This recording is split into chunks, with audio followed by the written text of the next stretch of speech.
नमस्कार। बिहार की सियासत में बड़ा ट्विस्ट दिख रहा है। तेजस्वी यादव जैसे ही अपनी बिहार यात्रा पर निकले, राजनीतिक गलियारों में एक और हलचल तेज हो गई।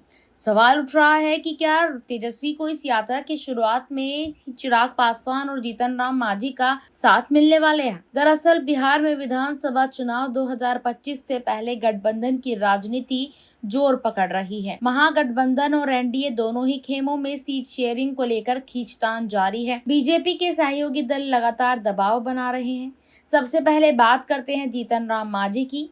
मांझी ने दो टूक कह दिया है कि अगर उनकी पार्टी को कम से कम 15 सीटें नहीं दी गई तो वे 100 सीटों पर अकेले चुनाव लड़ेंगे। यह बयान सीधा सीधा बीजेपी पर दबाव बनाने वाला माना जा रहा है। दूसरी ओर चिराग पासवान की पार्टी भी लगातार अधिक सीटों की मांग कर रही है। चिराग के करीबी नेता तो यहाँ तक कह चुके हैं कि बिहार का अगला मुख्यमंत्री चिराग पासवान भी हो सकते हैं। अब ऐसे में सवाल उठ रहा है कि अगर बीजेपी और जेडीयू सहयोगियों की मांग पूरी नहीं हो पाती है तो क्या ये दल महागठबंधन की तरफ रुख करेंगे। सूत्रों की माने तो तेजस्वी यादव ने अपनी यात्रा के दौरान चिराग पासवान और मांझी दोनों के साथ बैक चैनल से संपर्क साधा है। यही वजह है कि राजनीतिक हलकों में चर्चा है कि तेजस्वी को उनकी यात्रा की शुरुआत में ही बड़ा समर्थन मिल सकता है। तेजस्वी यादव ने इस यात्रा को जनता से सीधा जुड़ने का अभियान बताया है। उनका कहना है कि यह सिर्फ राजनीतिक यात्रा नहीं बल्कि जनता की आवाज सुनाने की यात्रा है। लेकिन दूसरी तरफ विपक्षी पार्टियां इसे चुनावी स्टंट बता रही हैं। अगर चिराग और मांझी वाकई तेजस्वी के साथ आते हैं